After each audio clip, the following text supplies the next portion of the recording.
You won't believe what a woman found on the ceiling of her kitchen. Millions of eggs, a strange smell, and a ceiling ready to burst at any moment. Watch until the end to find out what happened, and subscribe so you don't miss our next stories.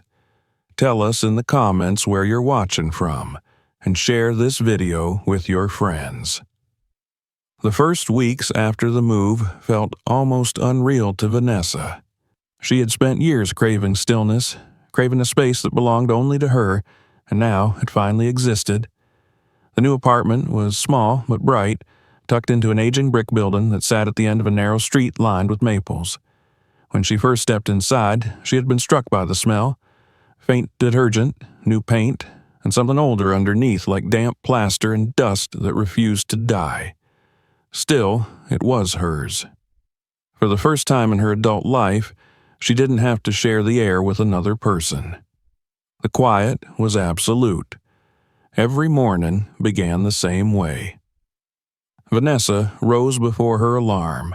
The habit of early shifts at the clinic still burned into her nerves. She made coffee, washed the single mug she used, and turned on the small radio by the window.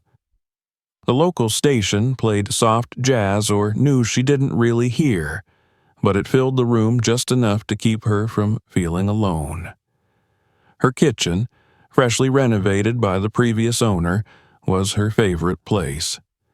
The counters gleamed, the sink was spotless, and above her head stretched a smooth white ceiling, the modern kind, glossy and seamless.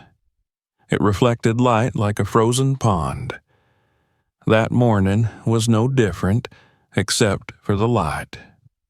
The sun came from an odd angle, slanting through the narrow window and scattering across the cabinets. When she reached for the sugar, her eyes caught something peculiar. The reflection on the ceiling wasn't flat anymore. The light curved, slightly distorted, as though the surface had sagged inward. At first, she thought it was a trick of her tired eyes. She blinked, moved to another spot, looked again. The illusion remained. A faint hollow shape, subtle but undeniable, hovered above the middle of the kitchen. She stood there for a while, cup in hand, trying to decide whether to care. The apartment had been empty for years before she bought it. The building itself was nearly 70 years old. Old pipes, old walls, maybe it was normal. She touched the wall near the door. It was cool but dry. The ceiling showed no stain, no discoloration, only that soft dip, like the start of a bruise beneath white skin. Vanessa shrugged it off and went about her day.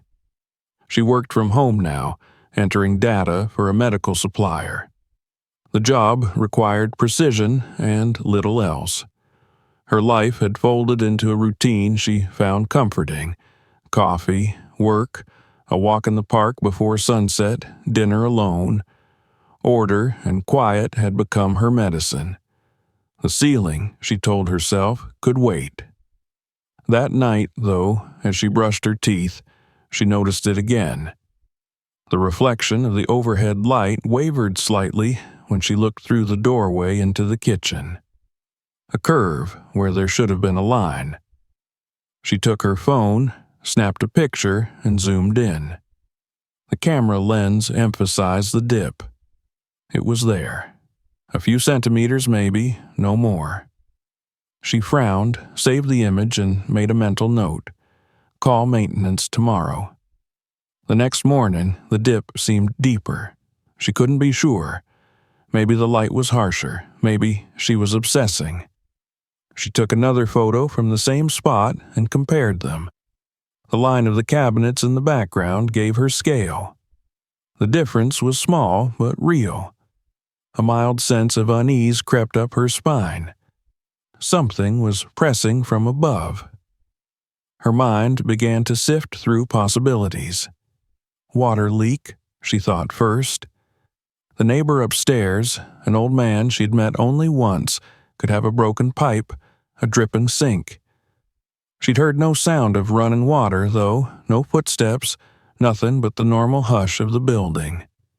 The silence, once comforting, now felt thick, as if the walls themselves were listening. By noon, she couldn't resist checking. She brought the small folding stepladder from the hall closet and climbed up, careful to keep her balance. The surface of the ceiling was cool under her fingertips, not wet, but oddly pliant, like a drum stretched too loosely. It yielded just slightly when she pressed. The sensation made her stomach twist. She drew her hand back immediately. A drop of cold sweat slid down her back, though the apartment wasn't warm. She spent the next hour pacing. Her rational mind whispered explanations: condensation, bad installation, some harmless quirk of the new material.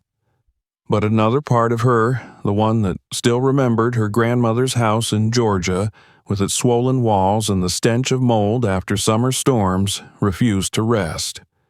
She could almost smell that same faint earthiness now, even if it was just memory bleeding into air. Finally, she opened her laptop and searched for the building's maintenance contact. The management company's website looked like it hadn't been updated in years. She found a number, called, and waited through a robotic menu. A recorded voice promised, "Your request will be processed within 48 hours."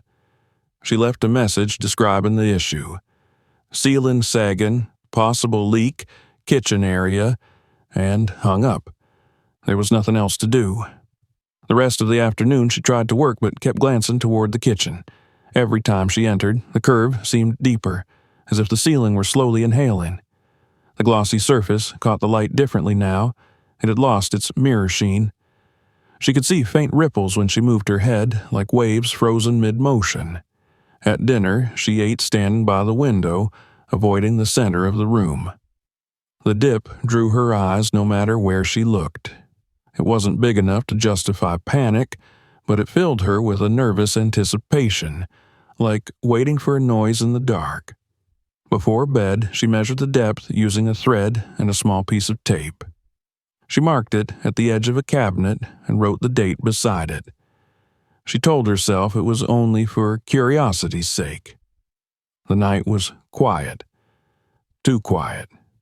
Old buildings were supposed to creak, pipes were supposed to groan. This one didn't. Around midnight, as she sat reading, she heard a faint sound, a single, soft click from the kitchen. It wasn't loud, but in that stillness it carried. She froze, listening. Nothing followed. Her heart beat harder than it should have. She forced a laugh at herself, set the book aside, and turned off the lights. Lying in bed, she imagined water gathering above her ceiling, inch by inch, pressing downward. She imagined the fragile film separating her from whatever lay inside. She thought about the silence between her and the upstairs apartment, how she'd never heard a single flush or footstep. Maybe he wasn't even home. Maybe the apartment above was empty. The following morning, she walked straight to the kitchen before even turning on the coffee maker. The thread mark told her the truth. The dip had grown by at least a centimeter overnight. There was no mistaking it now. A shallow bowl hung over her kitchen table, perfect and smooth, like something heavy trying to push its way through. She stared at it for a long time, her pulse steadying not from calm, but from resignation. She took another picture and sent it through the building's maintenance portal with a short note. "It's getting worse." Then she sat down at the table and drank her coffee under the bulging white ceiling, watching how the morning light bent around its curve. There was a point, she realized, where quiet stopped being peaceful and became something else entirely. It became waiting. And she didn't know yet what she was waiting for, only that whatever was above her head was no longer still. Vanessa woke to a muffled creak, like something stretching above her. It wasn't loud enough to jolt her upright, but it was there. threading through the quiet like a slow exhale. For a few seconds she lay still, unsure whether the sound had come from her dream or her ceiling. When she finally stepped into the kitchen, the answer was waiting. The sag had deepened. The elegant white panel no longer looked like a smooth modern feature. It resembled a pregnant curve of plastic, bulging low enough now that it caught the reflection of the morning light in a warped oval. The sight pulled at something instinctive in her, an unease she couldn't reason away. She set her coffee mug aside and stood beneath the swollen shape, tilting her head. It didn't just look lower, it seemed alive in a way that disturbed her. The glossy surface quivered faintly when she moved, as if sensitive to air currents, or perhaps it was her imagination, shaped by anxiety and lack of sleep. She reached up again, hesitating a second before her fingertips made contact.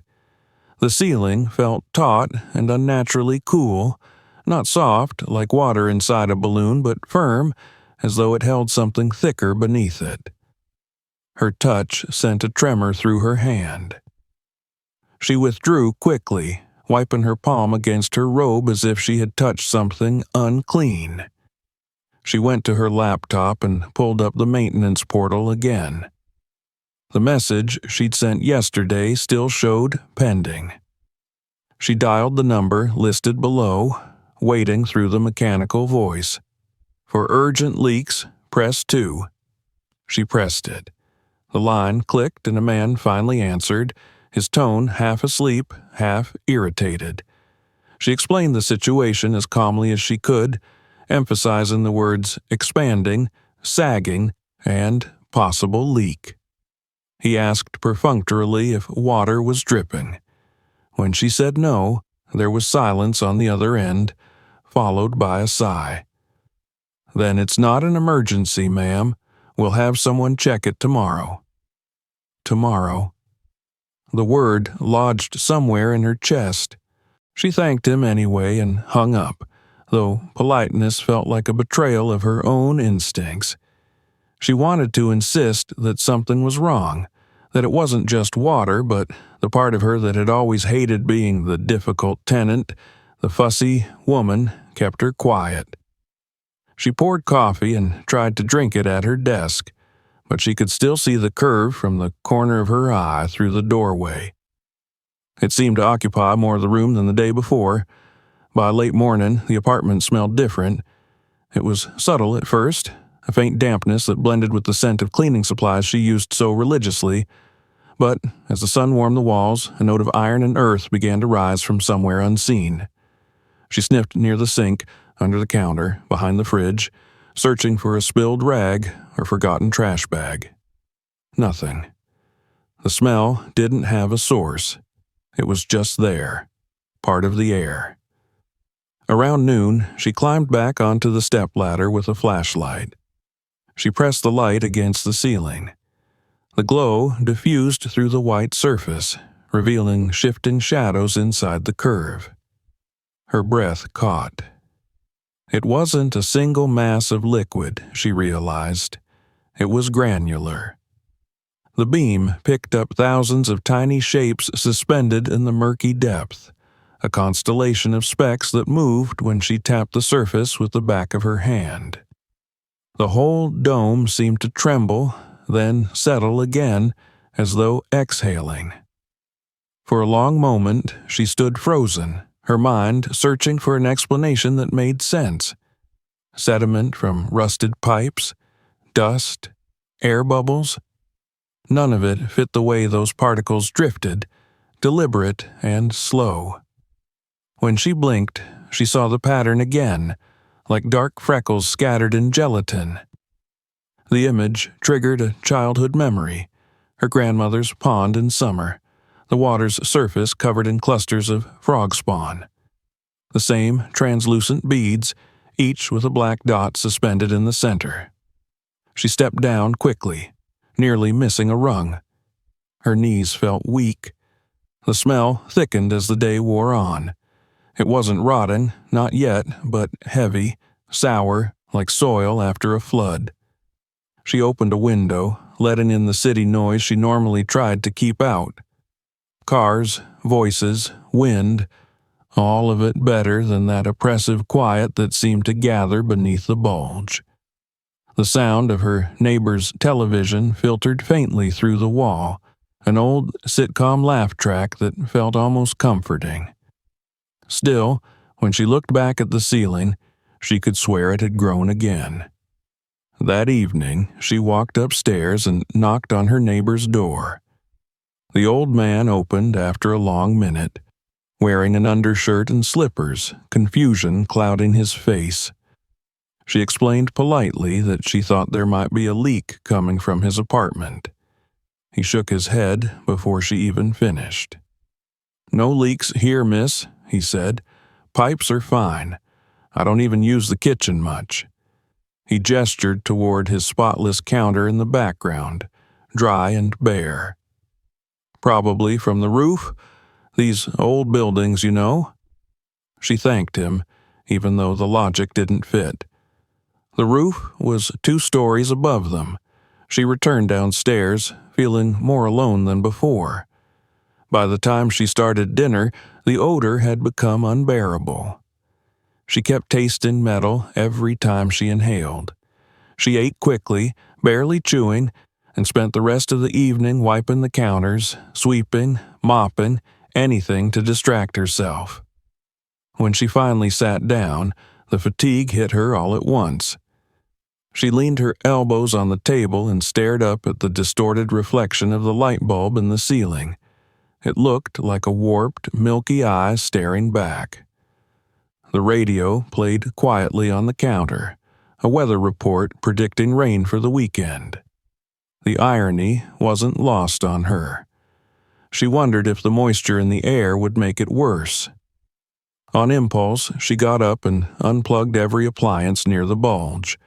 The kettle, the toaster, even the microwave. If water did come through, she wasn't going to risk electrocution. She found herself whispering, "Just in case," as though someone were there to argue. The hours stretched.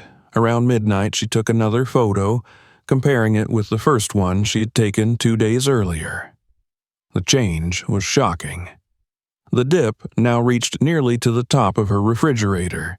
She marked the depth again with her thread, the small act of measurement giving her a fleeting illusion of control. When she looked at the string, though, she saw it trembling slightly.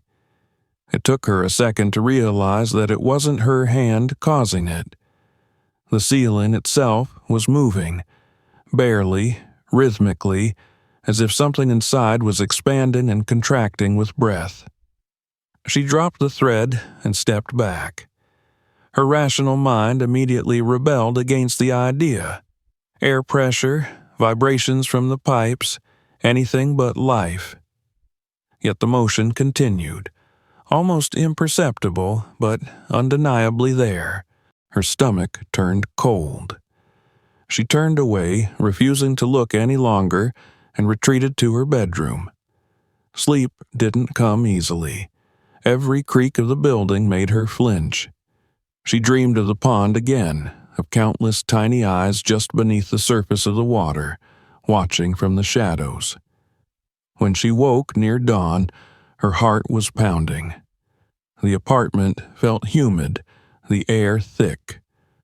She walked to the kitchen on trembling legs. The bulge had descended another inch overnight. Its shape was perfect, smooth as glass, but darker now in the center. She could see faint streaks running down the inner surface, as though the material inside had begun to separate into layers. She pressed a hand to her mouth to keep from making a sound. The urge to run, to get out, warred with the need to understand. She grabbed her phone again and took a new series of photographs from different angles, each more grotesque than the last. She sent them all to the maintenance address, attaching a message. "The ceiling is expanding rapidly. The smell is worsening. Please send someone immediately." She hit send, though she doubted anyone would read it before business hours. For the next hour, she sat on the couch, staring at the doorway. The silence in the kitchen felt alive. She could almost hear a subtle squelching noise now, like thick liquid shifting within confined space. Every so often it was punctuated by a faint click, as if bubbles of air were rising through something viscous.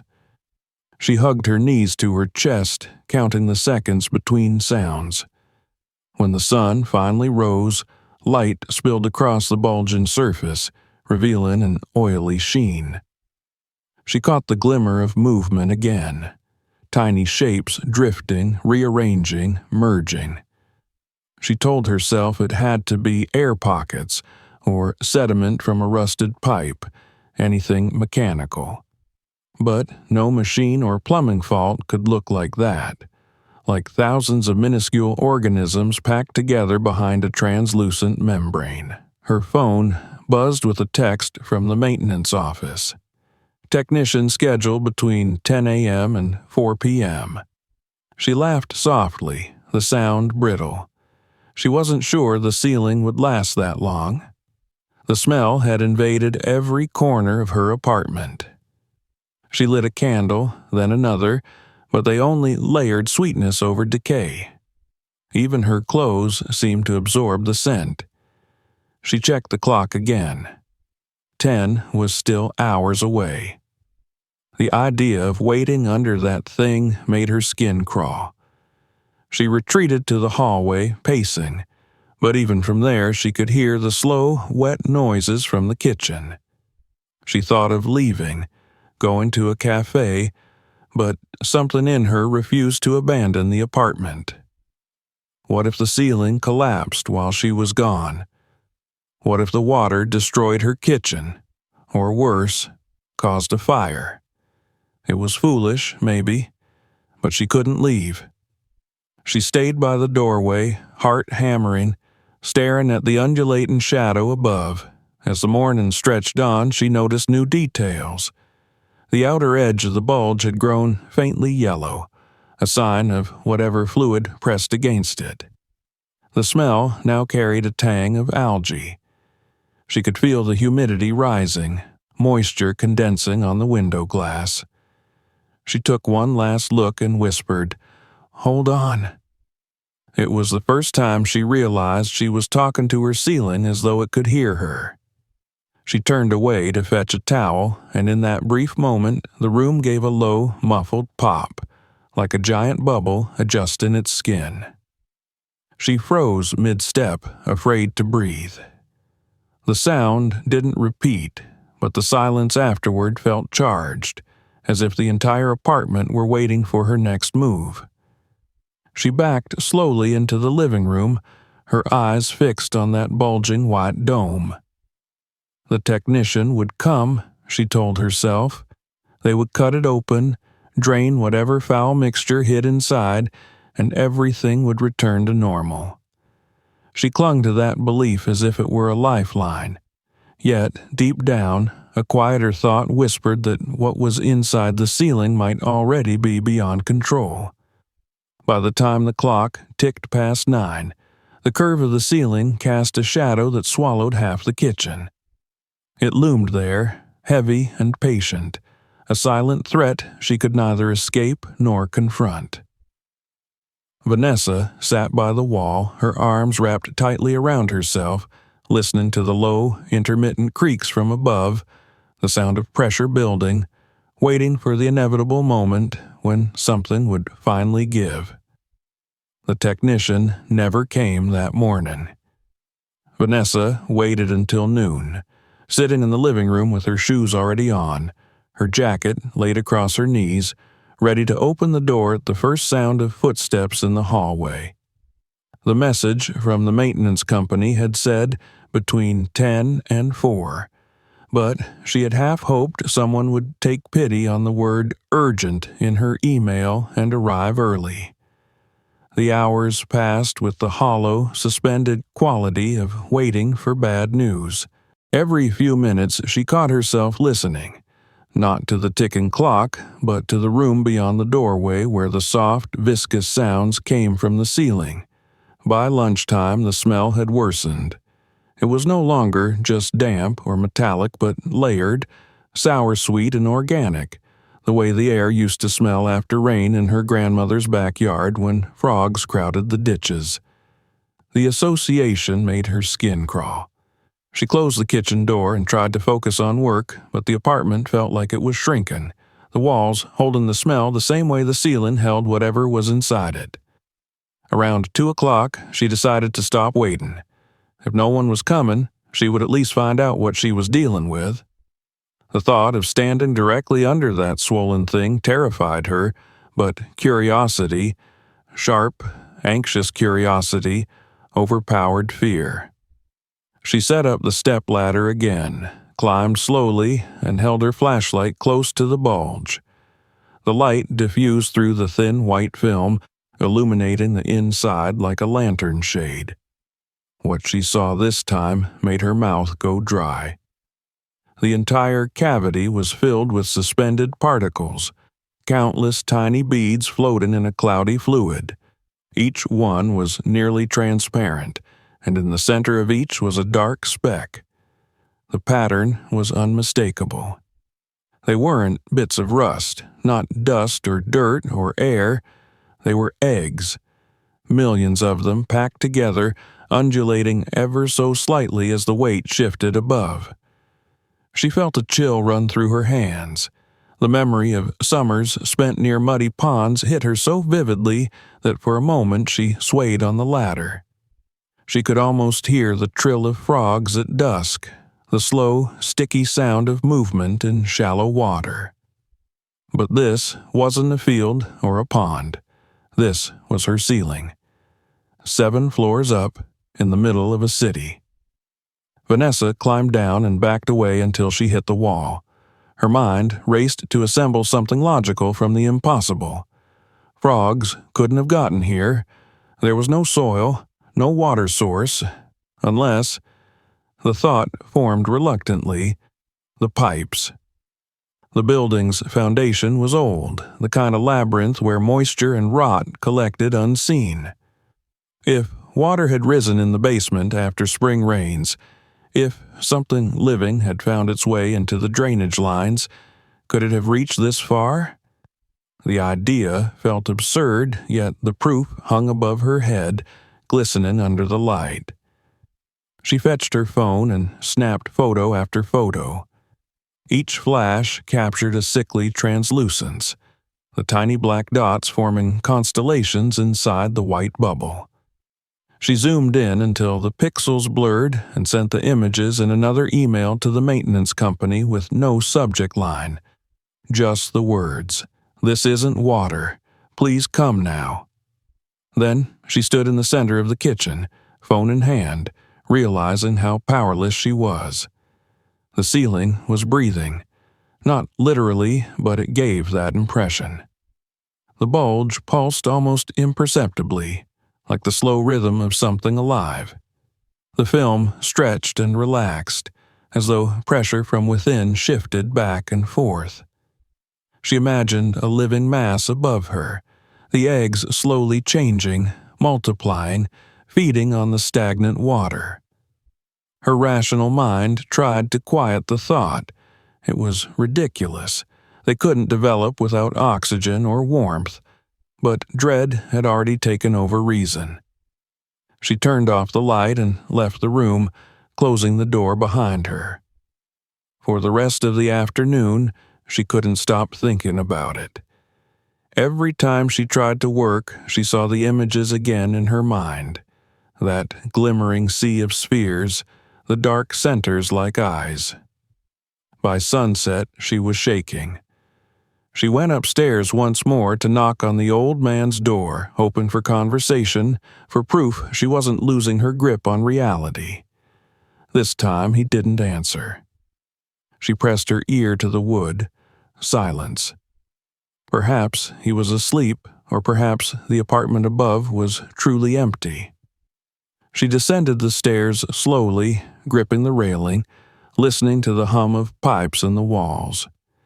It wasn't a sound she had ever paid attention to before, but now it seemed to carry a faint rhythm, an irregular gurgling that traveled through the building like a heartbeat. When she reached her floor, she hesitated outside her own door. The air smelled stronger here. Inside, she flicked on the hall light and looked toward the kitchen. The door was closed, but a thin shadow pooled at the bottom, darker than before. She pressed her hand against the wood. It was faintly cool and slick with condensation. The realization that humidity was seeping through frightened her more than she wanted to admit. She stepped back, her chest tightening. If the ceiling gave way, the water would pour through everything: her cabinets, her outlets, her floor. She grabbed towels, sheets, anything absorbent, and lined the kitchen floor before daring to open the door again. The sight made her gasp. The bulge had grown, its lower curve now just above her head. It looked heavy enough to tear itself loose at any moment. Under the glare of the ceiling light, the interior shimmered faintly, a soft, gelatinous glow. The dark dots inside had multiplied, so dense that some areas appeared gray rather than translucent. She tried to think rationally, to anchor herself in facts. A broken drain, standing water, biological debris from the basement carried upward by pressure. But even as she listed those possibilities, another, less comfortable truth formed. She wasn't just looking at contamination. This was reproduction. Something alive had laid those eggs. The thought struck her with the same clarity as an electric shock. She stepped closer, phone still in hand, and aimed the camera again. The flash went off, and for a fraction of a second she thought she saw movement, a ripple, subtle but definite, passing across the entire surface like the flick of a shadow under water. She stumbled backward, nearly dropping the phone. Her breath came shallow and fast. The smell grew unbearable now, filling her nose and throat with the sharp tang of organic decay. She coughed, turned away, and fled into the living room, opening every window she could reach. Cold air rushed in, scattering the staleness, but bringing with it the distant noise of traffic and the barking of dogs. She stood by the open window until her breathing steadied. When she turned back toward the kitchen, the door frame seemed darker, the air heavier.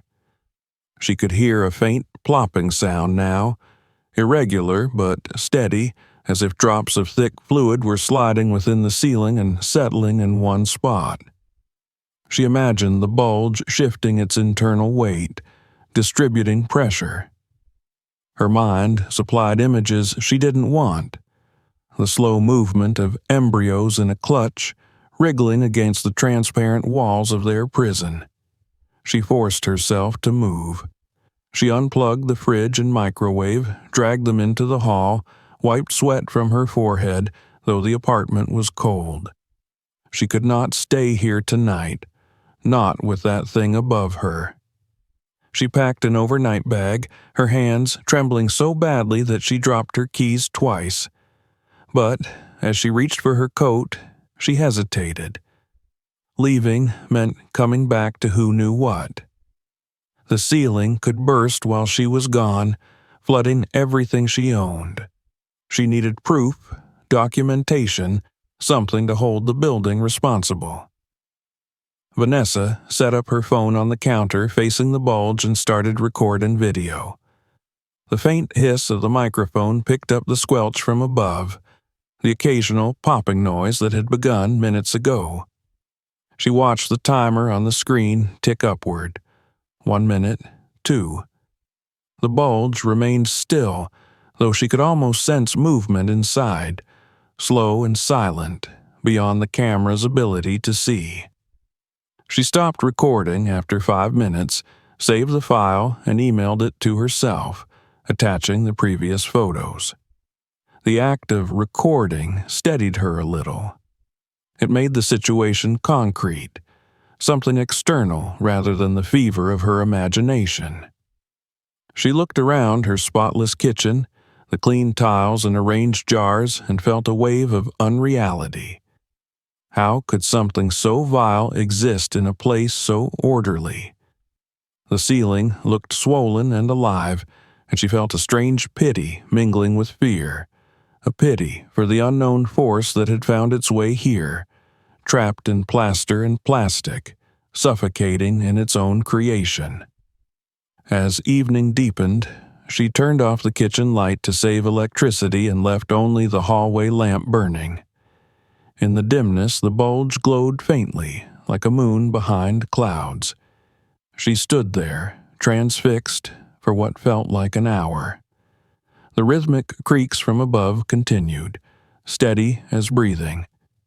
Her phone buzzed with a notification, another automated response from the maintenance office, confirming her ticket had been escalated. She laughed softly, bitterly. Escalated. The word felt absurdly polite for what was happening. Outside, rain began to fall, a soft patter against the window that merged with the dripping sounds in her mind.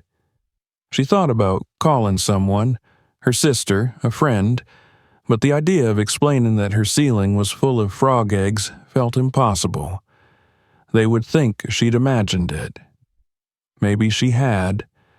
Maybe it was all in her head. She almost wanted it to be. But the smell told her otherwise. No hallucination could reek like that, a damp, fertile rot that clung to everything it touched. She glanced at the ceiling one last time before leaving the room. The bulge seemed to quiver in the dim light, the surface flexing ever so slightly as though acknowledging her gaze. She turned away and closed the door gently, the latch clicking like a heartbeat in the silence. That night, she slept fitfully on the couch with her coat still on. Dreams came in fragments, muddy water, ripples spreading outward, eyes beneath the surface. Each time she woke, the sound from the kitchen was there again, faint but insistent, a slow, rhythmic shifting, as though something just above the plaster was growing, swelling, waiting for release. Morning brought no relief. Vanessa opened her eyes to a gray half-light, the kind of light that made everything look damp even when it wasn't. She sat up slowly, her neck stiff from sleeping on the couch, her mind fogged by broken dreams. For a moment, she didn't remember why she'd slept there instead of in her bed, and then the memory flooded back. The sagging ceiling, the smell, the impossible vision of millions of eggs shifting in a hidden sea above her head. The thought made her stomach tighten. She turned toward the kitchen door, still closed, and felt the same dread she used to feel before opening the door of a hospital room where she didn't know what she'd find inside. The air in the apartment had changed overnight. It was heavy, saturated with moisture. Her windows were slick with condensation, beads of water running down the glass like sweat. She stood and walked barefoot to the bathroom to splash cold water on her face, but even there she could smell it now, the wet mineral odor that reminded her of swamps and standing rainwater. She turned the tap to rinse her mouth, and for an instant she thought she saw a flicker of movement in the mirror behind her, some subtle vibration in the wall. When she turned, nothing was there.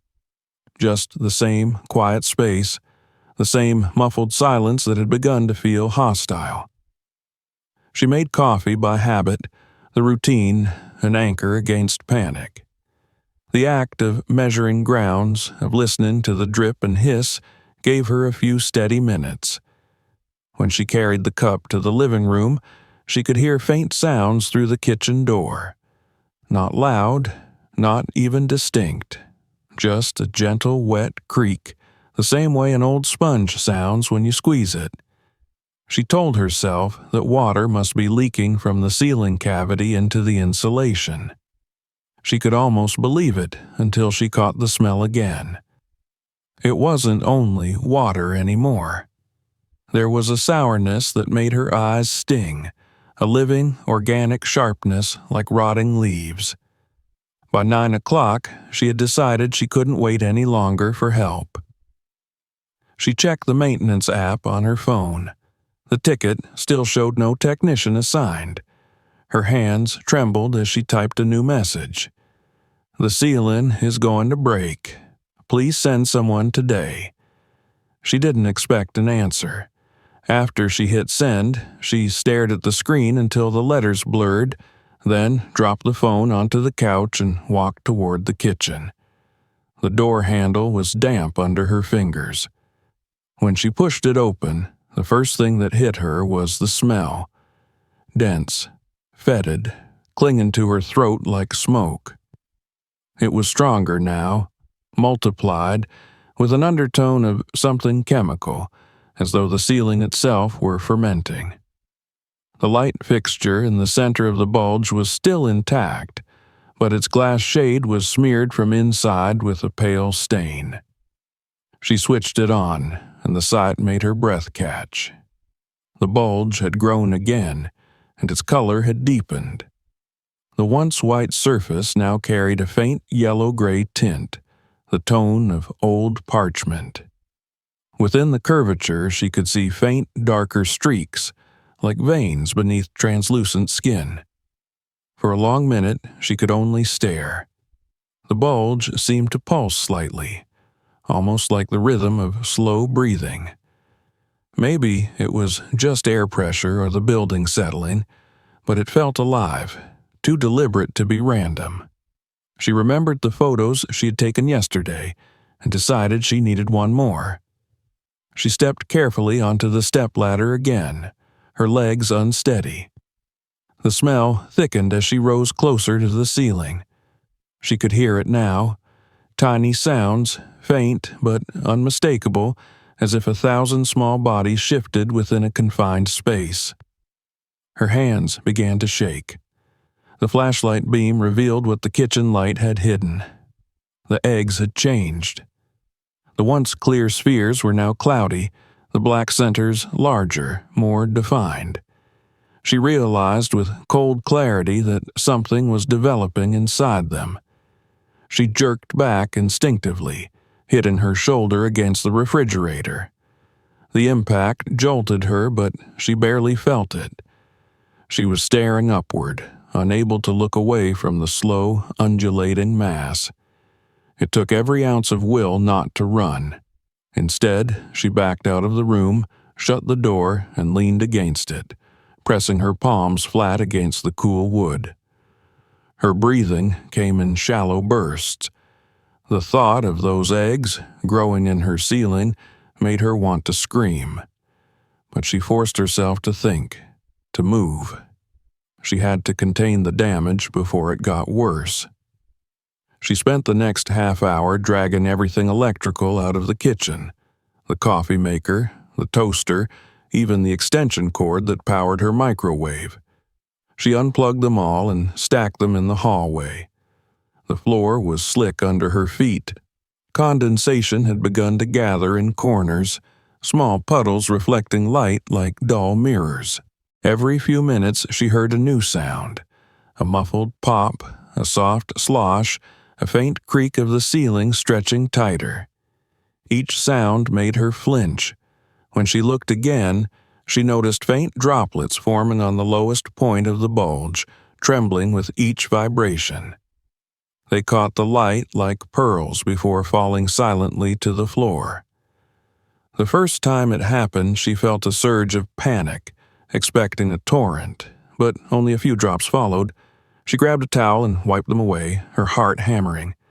The liquid left a faint film on her skin, not quite oily but not clean either, and when she rinsed it under the tap, the smell clung stubbornly. The air in the apartment had grown almost unbreathable. She opened every window, letting the cold spring wind rush through. Curtains fluttered violently, scattering papers and the faint, sickly odor that had soaked into her furniture. She stood for a long moment in the draft, letting the chill bite her cheeks, until her pulse slowed. But even then, beneath the sounds of the city outside, she could hear the ceiling groan again, louder now. Desperation drove her back to the door. She would puncture it, release the pressure before it burst on its own. It was dangerous, yes, but less dangerous than waiting for disaster. She found a pair of gloves and an old knife from her toolbox, its edge dull but sturdy. Standing at the threshold, she hesitated. The silence on the other side felt thick, almost physical. Then she stepped inside, climbed the ladder once more, and pressed the tip of the knife against the lowest point of the bulge. For a heartbeat, nothing happened. Then a sound came from within, faint and liquid, a slow shudder, like 1,000 grains shifting in a sack. The movement was unmistakable. The entire surface trembled under her hand. She froze, paralyzed by the visceral knowledge that something inside had responded to her touch. The handle of the knife slipped in her sweating palm. Her brain screamed at her to move, to get out, but her body refused to obey. Only when another ripple passed across the bulge did she stumble back, nearly toppling the ladder. She fled the room, slamming the door behind her, the knife clattering to the floor. She stood in the hallway gasping, her back pressed to the opposite wall. A few seconds later she heard it again, a wet, heavy sound, followed by a faint hissing, as if air were escaping in tiny bursts. The smell grew stronger even out here, spreading through the apartment like smoke. Her phone buzzed in her pocket, startling her so badly she almost screamed. It was a text from the maintenance office. Technician delayed. Will reschedule for tomorrow morning. The message blurred as tears filled her eyes. Tomorrow. They had no idea what was happening here. She typed furiously, her fingers shaking. You don't understand. It's going to burst. The smell is toxic. Please, I need help today. She hit send, but knew it wouldn't change anything. The rest of the day dissolved into nervous waiting. She sat by the open window, wrapped in a blanket, listening to the low noises coming from behind the kitchen door. Sometimes they stopped for long stretches, lulling her into thinking it was over, only to start again.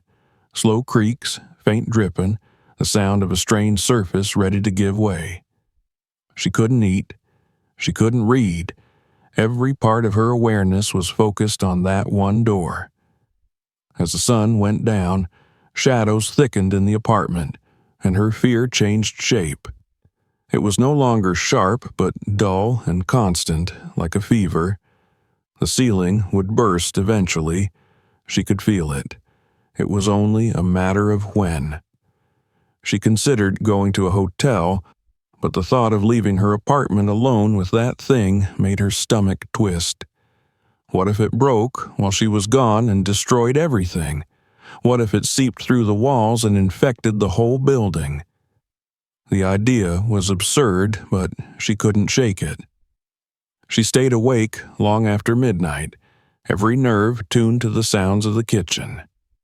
Around 3, she heard something new, a slow, rhythmic tapping, soft but distinct, as though drops of thick liquid were falling onto plastic. She crept to the door, barely breathing, and pressed her ear to it. The sound came from just beyond, slow and deliberate. Tap. Pause. Tap. Each impact slightly heavier than the last. The smell leaking through the crack in the door was so strong it burned her throat. She turned away, retreating down the hall, trying not to imagine what was happening inside. But imagination filled the void easily enough.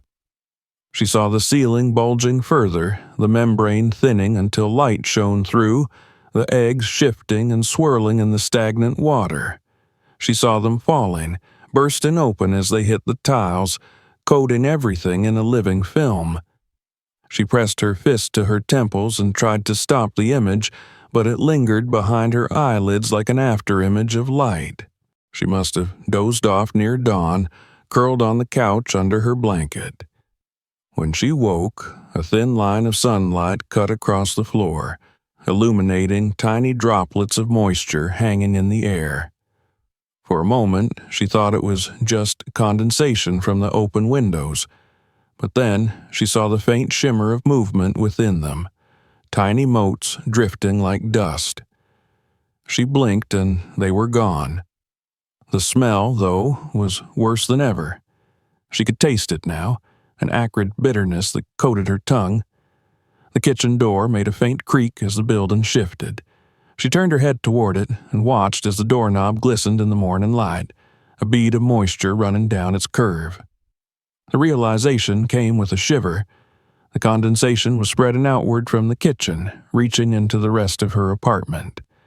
The air itself seemed saturated with the presence of what lay beyond that door. Vanessa stood motionless for a long time, the silence pressing in on her from all sides. She could hear faint trickling sounds again, the sigh of air escaping, the almost imperceptible thrum of water under pressure. She thought about the eggs, about what they would become if left undisturbed. And then, for the first time since this nightmare began, she understood that she had lost control entirely. She wasn't waiting for the ceiling to collapse anymore. It was waiting for her. It happened just after 5 a.m, as the first weak threads of light filtered through the half-closed blinds in Vanessa's living room. She hadn't slept. Her eyes were dry, her limbs stiff from hours curled in the same position beneath the blanket. At some point, she had stopped tracking the minutes, drifting in and out of a waking stupor, too exhausted to remain alert, too frightened to rest. The air was dense with the now familiar odor, moist, organic, and oddly metallic. She had stopped trying to push it away. It was in the fabric of the curtains, in the cushions, in her hair. Even the rain outside hadn't helped. It had only deepened the saturation, as though the building itself was beginning to rot from the inside. The first sound was quiet. A faint snap, like the brittle edge of plastic splitting beneath weight. Vanessa sat bolt upright, eyes wide, heart already thudding in her chest before her brain fully registered what she'd heard. A second passed. Then another noise, deeper this time. A slow, wet tearing, like fabric soaked in oil being pulled apart. She was already on her feet when the real sound came. It was not loud in the traditional sense, not an explosion or a shatter, but it filled the apartment completely. A low, thunderous groan that vibrated in the walls, the floor, even her bones.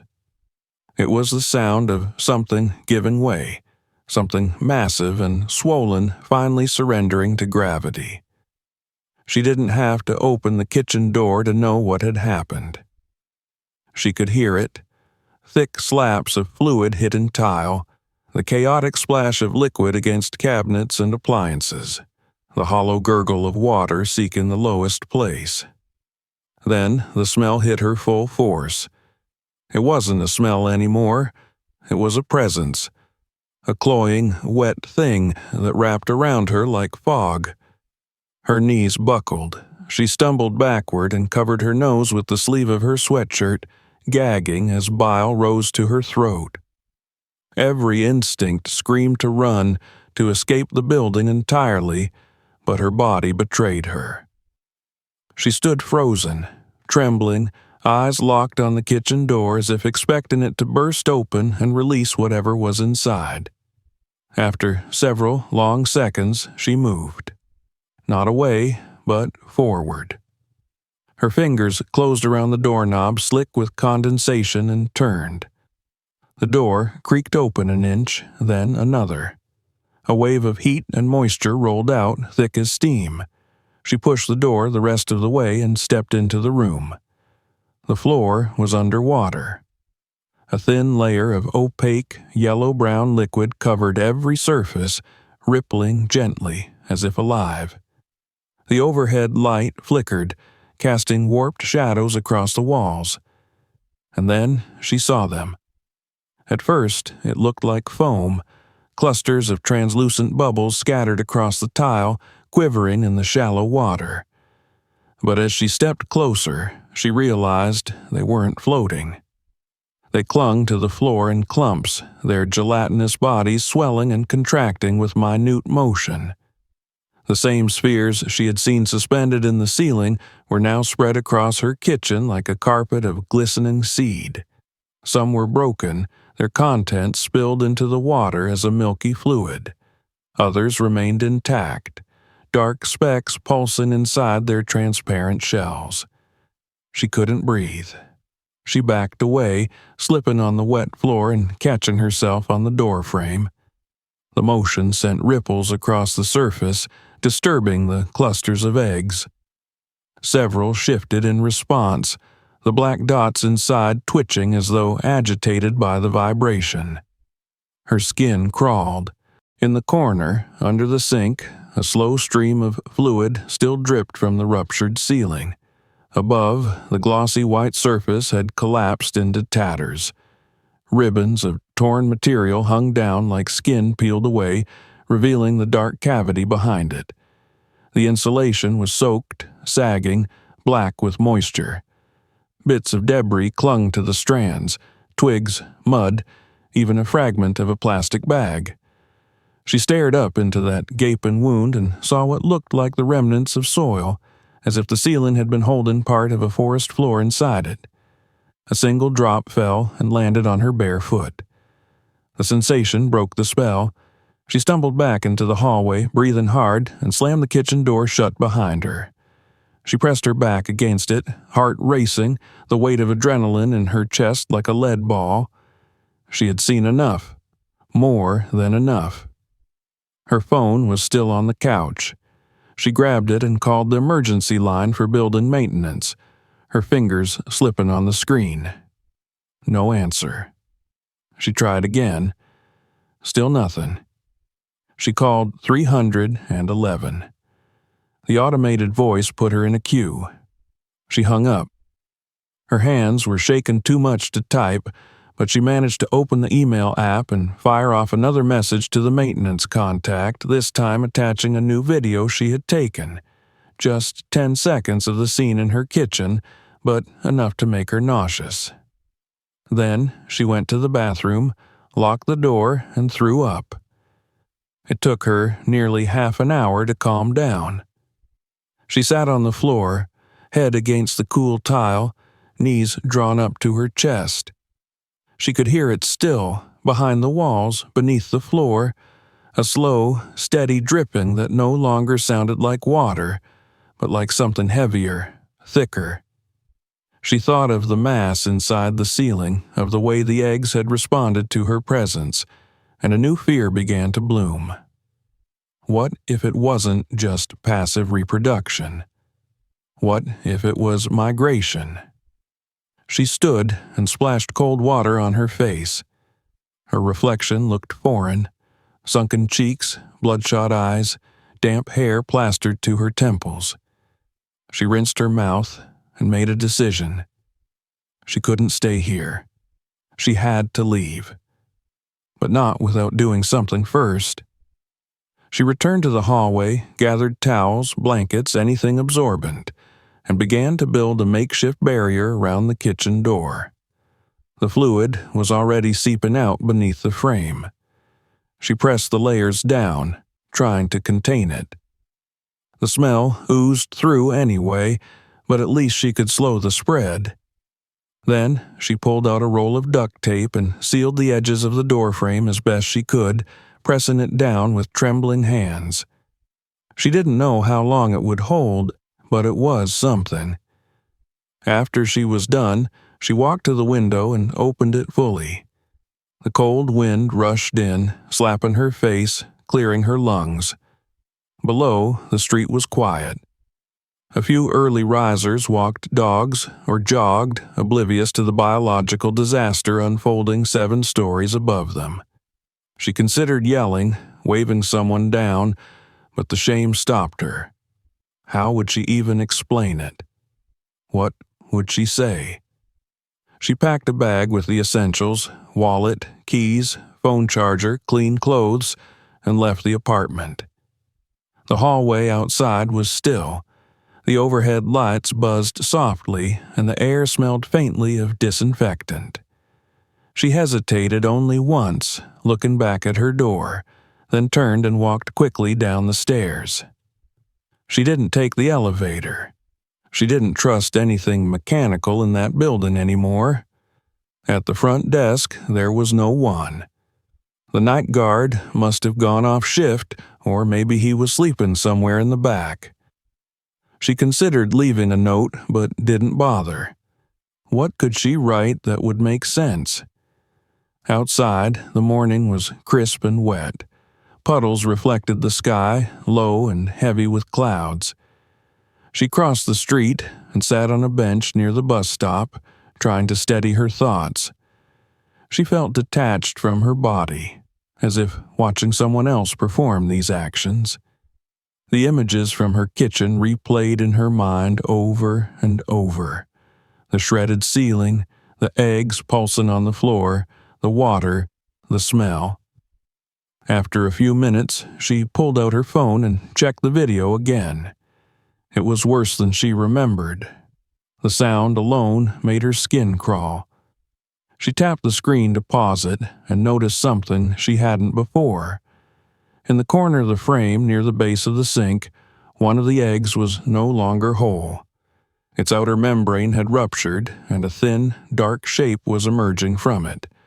A twitching, tail-like motion barely visible in the fluid. She stared at it, numb. The first one had hatched. Her fingers hovered over the screen. She considered calling someone. 911, a pest control service, the city health department, but she didn't know what to say. What was the emergency? A ceiling collapse? Contamination? Frogs? The words sounded ridiculous even in her mind. She was alone with this, at least for now. The rest of the day passed in fragments. She checked into a cheap hotel near the highway, the kind of place that smelled like bleach and had a television bolted to the wall. She tried to sleep, but every time she closed her eyes, she saw the egg break open again. She wondered how many had hatched by now. 10? 100? All of them? At sunset, she received a message from the maintenance office. A technician had arrived and documented a significant ceiling rupture in her unit. The apartment had been temporarily sealed for safety, pending a full evaluation. She stared at the words for a long time. No mention of eggs. No mention of contamination. Just damage, rupture, safety. She didn't reply. She didn't go back, but as darkness settled outside the window of her hotel room, she sat on the edge of the bed, her bag beside her, her phone in hand.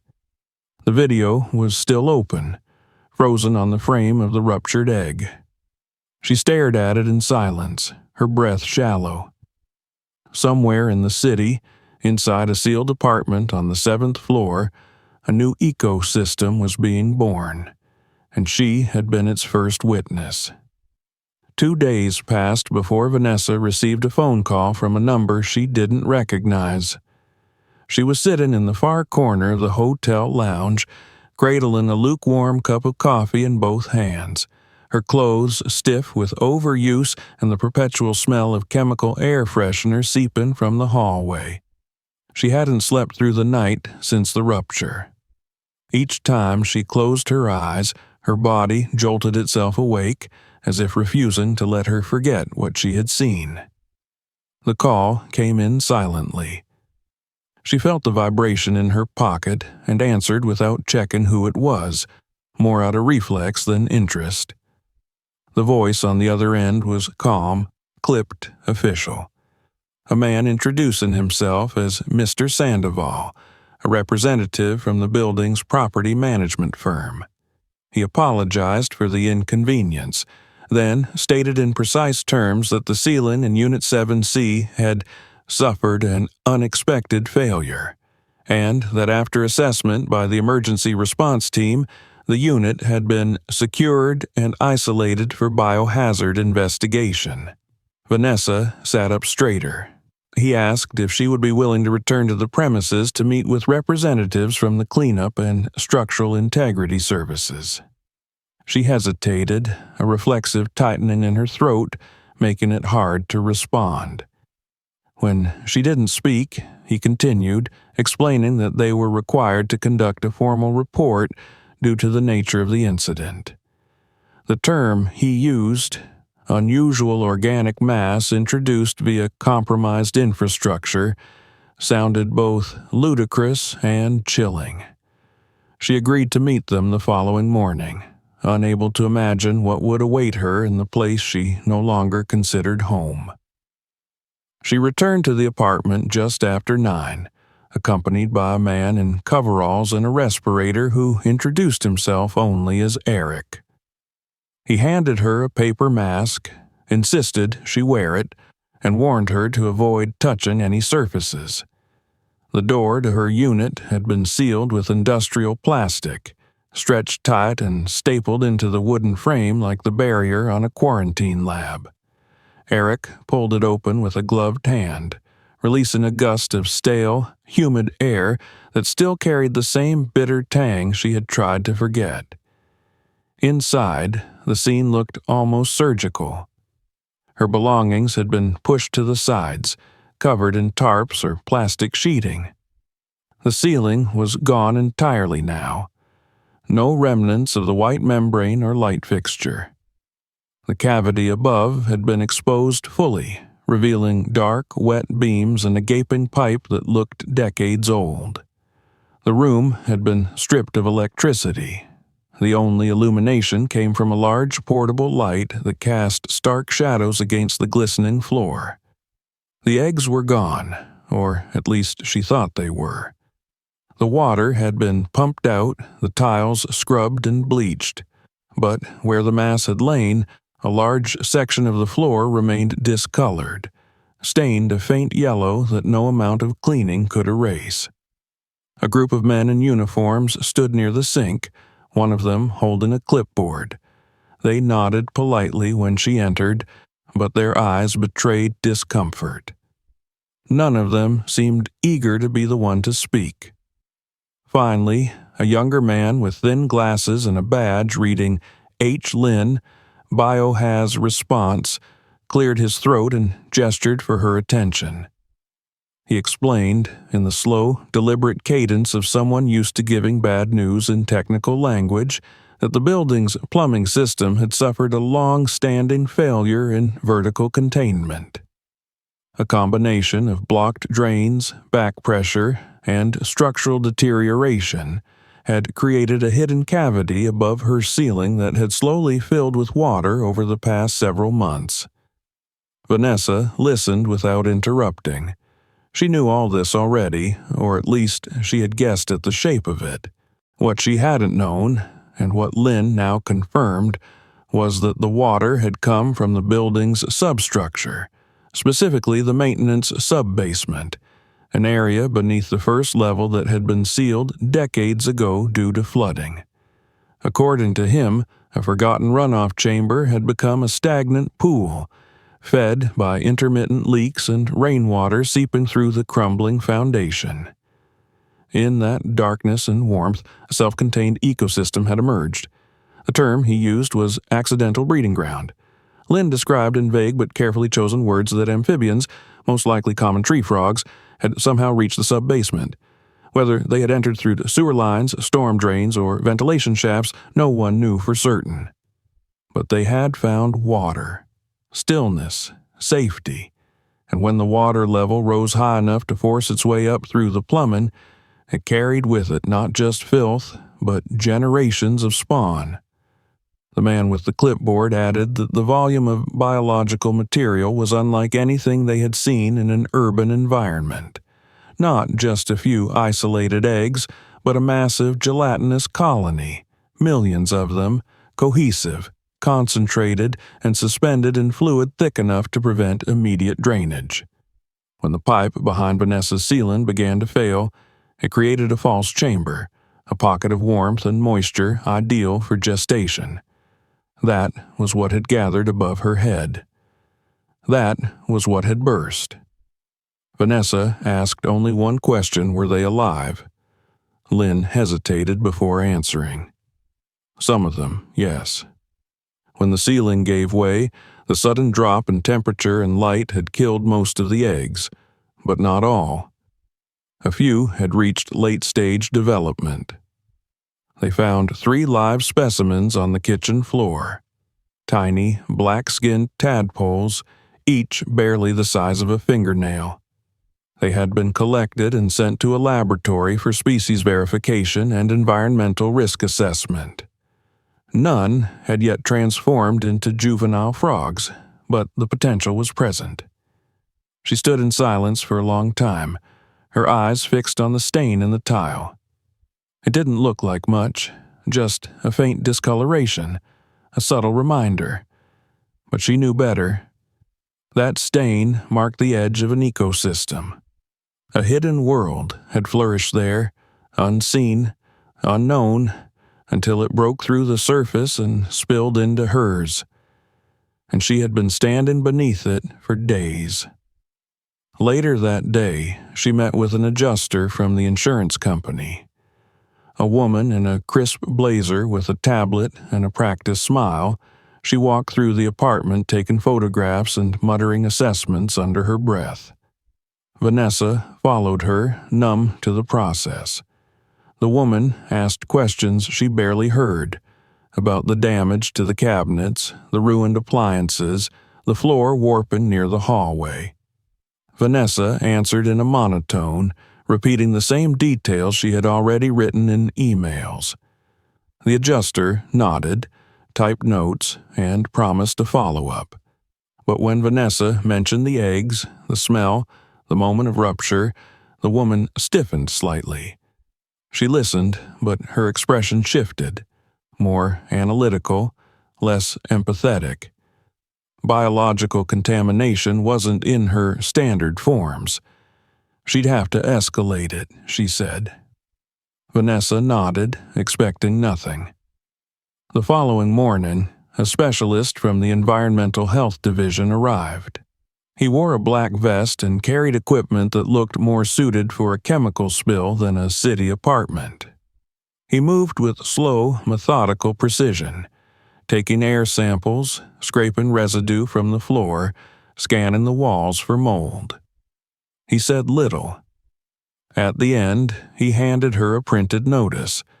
Due to elevated spore counts and chemical traces consistent with amphibian reproductive matter, the apartment would be deemed temporarily uninhabitable. She would be provided temporary housing compensation for up to 14 days, pending remediation. She didn't respond. She simply signed the paper and returned to the hotel. But the knowledge gnawed at her. The longer she stayed away, the more she thought about the building's foundation, the sealed-off sub-basement, the forgotten rain chambers, the warmth and dark that had given birth to so many lives. The report had described it clinically, but she could picture it too clearly. Mud, standing water, shadows stretching in every direction, the air heavy with damp decay, and somewhere within it, frogs, dozens, maybe hundreds, breeding in silence. And now they knew the way up. The next time she visited the building, it was not her apartment she approached. She asked the superintendent if she could see the basement. He blinked, confused, then shrugged. No one ever asked about it. He fetched the key and led her down past the mailroom, past the bike racks and broken vending machines, to a door marked with flaking paint and a rusted sign that said, "Authorized personnel only." He unlocked it and flicked on the light. A narrow stairwell led down into shadow. The smell met her halfway, earthy, metallic, and unmistakable. The hallway below was concrete, the walls stained with time, the ceiling low enough to brush her head. Pools of water clung to the edges. Further ahead, a heavy grate sealed off a chamber with bars welded over it. The superintendent waved his hand vaguely. "Flooded years ago," he said. "No one goes in. Nothing down there but rot and bugs. She stepped closer, peering through the bars. The room beyond was dark, but her eyes adjusted. She saw glimmers of water, still and opaque, debris floating near the surface, and then movement, a faint ripple, a small, delicate splash. She said nothing, only nodded and turned away. That night, she didn't sleep. She stared at the ceiling of her hotel room, clean and flat and silent, and imagined the pipes behind it, the hidden channels, the places that connected everything. And she knew, deep in her bones, that the rupture in her kitchen had not been the end. It had been a warning, a pressure release, and something below was still growing. It would be weeks before the apartment was cleared for re-entry. By then, she had already made her decision. She signed the paperwork, accepted the insurance payout, and declined the option to renew her lease. Her boxes were packed by a company she never met, delivered to a new address she hadn't yet furnished. She moved in quietly, without ceremony. The new place was on the second floor of a newer building, one with well-documented infrastructure, clean walls, and a staff that answered emails within hours, not days.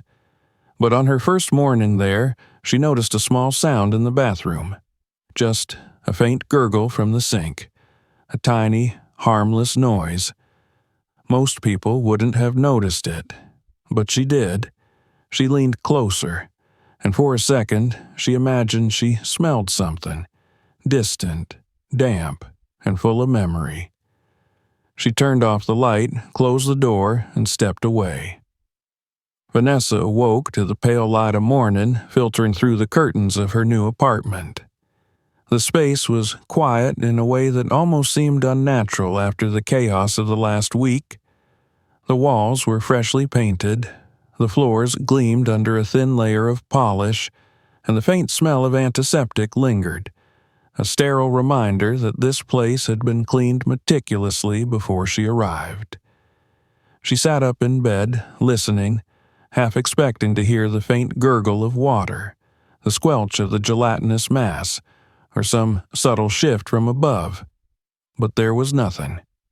The silence was absolute. Yet she couldn't shake the sense that the previous events had left a shadow in the air, an almost imperceptible residue of fear and wonder. Even so, she forced herself to move. The morning ritual, coffee, a quick shower, dressing, was a deliberate attempt to reclaim normality. She brewed her coffee carefully, savoring the steam as it curled in lazy loops toward the ceiling. Every sip was measured, deliberate, as though she could insulate herself from the memory of what had occurred. Despite the calm, her eyes kept flicking toward the ceiling, trained to seek out irregularities, to anticipate danger. She half expected to see a bulge forming, to witness the aftermath of some hidden biological process she didn't yet understand. But there was nothing. The flat, white surface above her kitchen was unbroken, ordinary, and completely silent. In the following days, Vanessa settled into a tentative routine, one built around hypervigilance and precaution. She inspected every corner of the apartment, ran her fingers along the edges of tiles, opened cupboards and cabinets to check for moisture, and tested faucets and drains for hidden leaks. Each action was methodical, almost ritualistic, a manifestation of her need to assert control in a world that had demonstrated unmistakably that it could overwhelm her. The memory of the ruptured ceiling, of the millions of eggs pulsing in the shallow water, refused to fade. At night, she often replayed the images, the translucent spheres glistening on her kitchen floor, the black dots moving within them, the slow, inevitable expansion of the bulge as it threatened to release its contents. She found herself compelled to document. Her phone, previously abandoned in a frenzy of panic and flight, became her instrument of recording and measurement. She photographed corners, tiles, and plumbing fixtures in meticulous detail, She kept notes on every anomaly she found. A faint stain here, a tiny drip there, the slightest irregularity and condensation on a window pane. Each entry was a way to reassert authority over her environment, to render tangible what had once seemed incomprehensible. Despite these measures, the psychological weight of the experience remained. Vanessa felt it in the quiet moments between tasks, when the apartment was most still, when her mind wandered toward memories she had not fully processed. She imagined the sub-basement of her former building, the stagnant water pooling in darkness, the shadows of the eggs clustered together in impossible density, the slow rise of that water into her apartment. She could still see the way the ceiling had swelled, as if in anticipation of release, and hear the subtle squelches and creaks that had filled her nights with fear. It had been a small, contained catastrophe in the grand scale of the city, and yet it had left her profoundly altered. One afternoon, she returned to the scene of the rupture, not the original apartment, which she had no intention of entering again, but mentally, with deliberate attention. She mapped out the sequence of events in her mind. The sub-basement flooded over months, the eggs laid in secrecy, the gradual buildup of pressure, the catastrophic rupture, the washing away of life into her kitchen floor. The realization that an ecosystem had existed, hidden above her head, yet entirely dependent on the failings of the building's infrastructure, unsettled her deeply. It was a reminder of the invisible processes that went unnoticed in the world around her: decay, growth, and the quiet persistence of life in the most improbable places. Her thoughts inevitably turned to responsibility. She had been a witness, a caretaker, albeit unwilling, to this small proliferation of life. She had documented, observed, and fled, leaving the remediation to others. Yet a part of her understood that she had altered the trajectory of those organisms simply by existing in that space. She had interacted with them, however indirectly. They had been displaced and yet survived through human intervention. That duality, the fragile coexistence of human negligence and biological resilience, haunted her. In her new apartment, she found herself drawn to the sink, the pipes, the small patches of damp that might gather unnoticed. She tested water flow, monitored humidity, and double-checked seals around fixtures. It was an obsessive diligence, born of necessity, but it also served as a ritual of absolution. She was asserting control over her environment, a way to manage the lingering anxiety from what she had endured. Every drip she caught, every small anomaly she corrected, was a reassurance.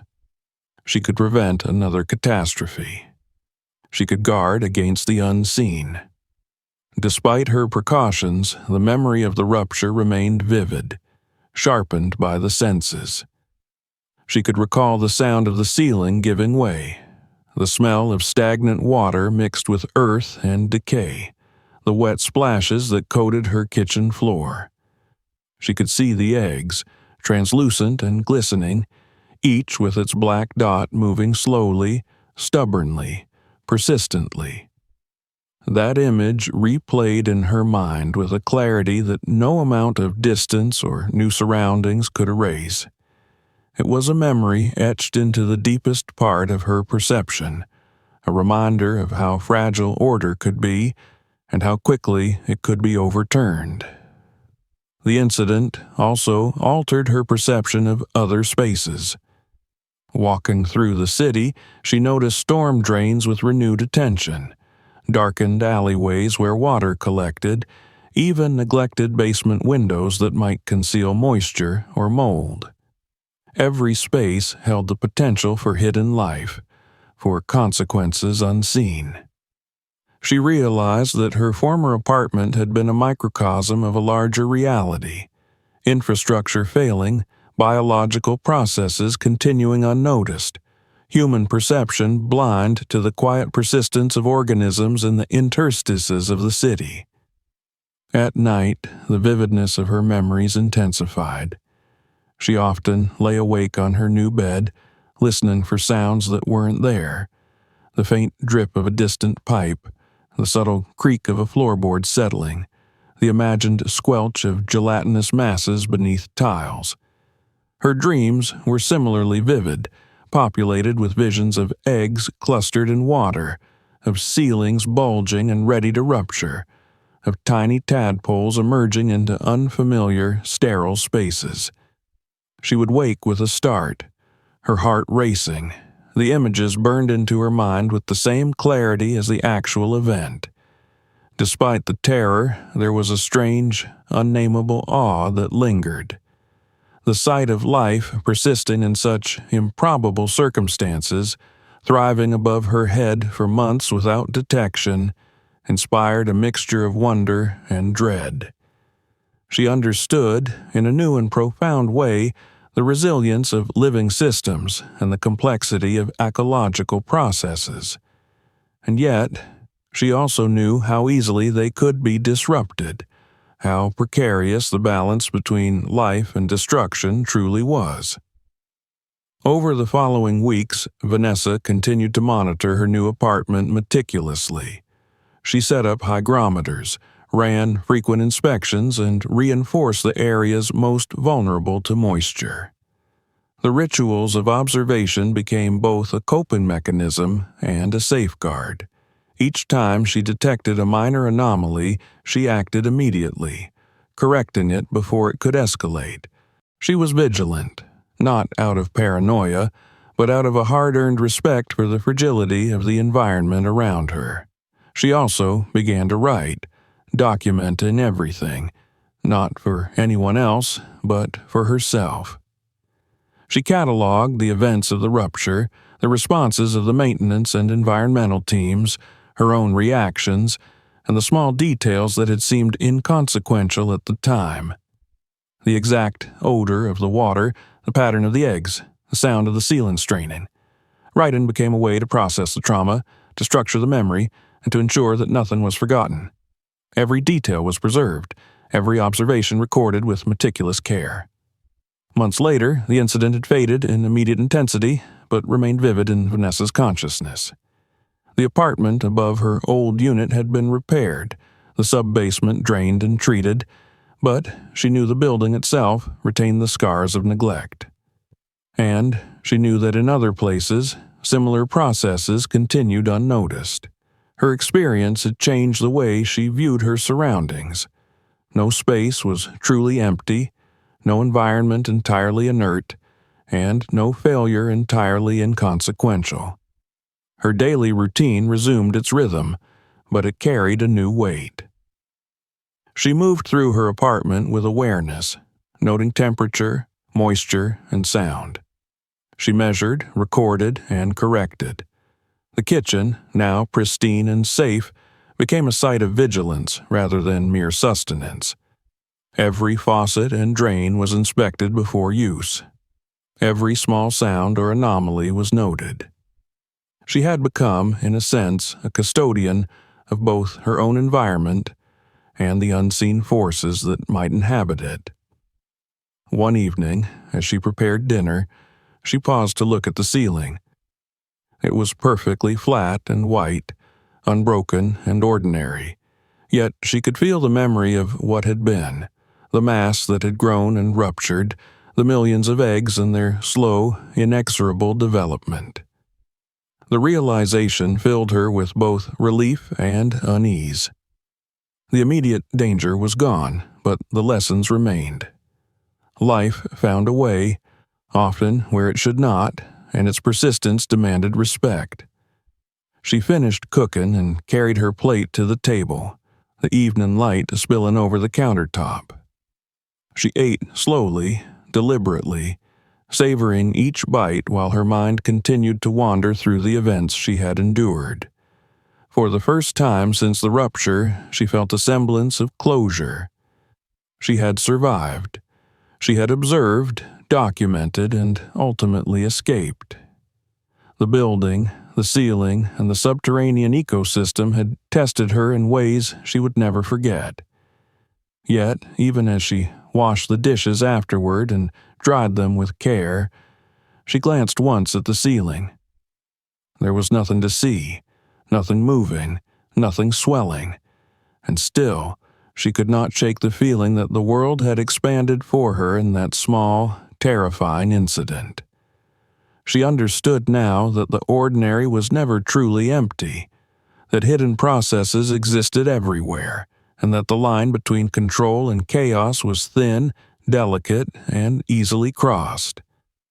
She closed her eyes, took a deep breath, and accepted that while the visitors were gone, the impact of their presence would remain with her forever. A quiet, unyielding awareness that life was everywhere, even in places no one looked, and that the boundaries of her reality had irrevocably changed. If you enjoyed this story, make sure to subscribe so you won't miss the next unbelievable tale. Check out our other videos for more shocking discoveries and mind-blowing mysteries that you won't believe are real. Don't forget to share this video with friends who love suspense and strange true stories. They'll thank you for it.